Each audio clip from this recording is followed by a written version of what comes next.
Au cœur de la famine et du siège imposé à Gaza, l'aide humanitaire s'est transformée en piège mortel tendu par l'occupation. L'armée israélienne a ouvert le feu sur des Palestiniens venus chercher de la nourriture, commettant un nouveau massacre à l'approche d'un centre de distribution dans la zone de Mawazi à Rafah. Le journaliste Mohamed Al-Gharib, présent sur place, témoigne. Les tirs visaient délibérément à tuer et ont causé des dizaines de morts et de blessés parmi ceux qui ne cherchaient qu'à survivre. Face à ce massacre, la communauté internationale s'organise avec des actions pacifiques comme la Marche pour Gaza et la Flottille de la Liberté.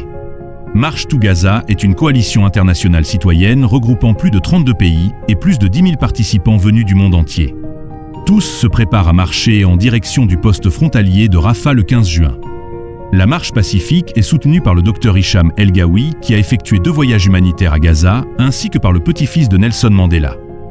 Dans le même élan de solidarité, la Flottille de la Liberté, aussi appelée Madeleine, a pris la mer à Catane en Sicile, avec à bord l'acteur irlandais Liam Cunningham, connu pour son rôle dans Game of Thrones, l'eurodéputée Rima Hassan et l'activiste suédoise Greta Thunberg. La mission s'avère périlleuse. La précédente embarcation avait été attaquée par un drone israélien dans les eaux internationales, l'obligeant à accoster. Le journal Maariv prévient, Israël craint que les scènes de chaos et de famine en Palestine occupée puissent conduire à un soulèvement mondial. Pendant ce temps, l'appareil militaire israélien accélère la destruction totale de la bande de Gaza. Des dizaines de bulldozers ont rasé des habitations et l'aviation a détruit au moins 70 immeubles ces 2 derniers jours. Un effort méthodique pour effacer Gaza de la carte, quartier après quartier. Des familles entières ont été tuées.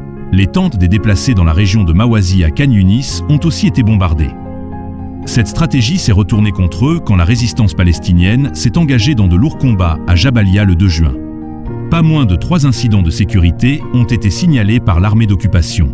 Une roquette Yassine 105 de fabrication locale a d'abord frappé un bâtiment abritant des soldats, tandis qu'un missile anti-char a détruit une Jeep militaire Hummer. Après le ciblage d'un hélicoptère de sauvetage, un affrontement direct à l'arme automatique a été rapporté. Incapable d'évacuer les soldats morts et blessés de Jabalia, l'armée israélienne a lancé une série de frappes aériennes. Selon son site officiel, 75 soldats ont été tués ou blessés au cours des 6 derniers jours.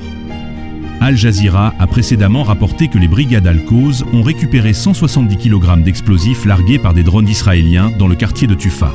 Solidaire, le Yémen a fait trembler Tel Aviv en ciblant l'aéroport Ben Gourion avec un missile Zulfikar. Les sirènes ont retenti dans les territoires occupés, forçant 4 millions de personnes à se réfugier dans des abris.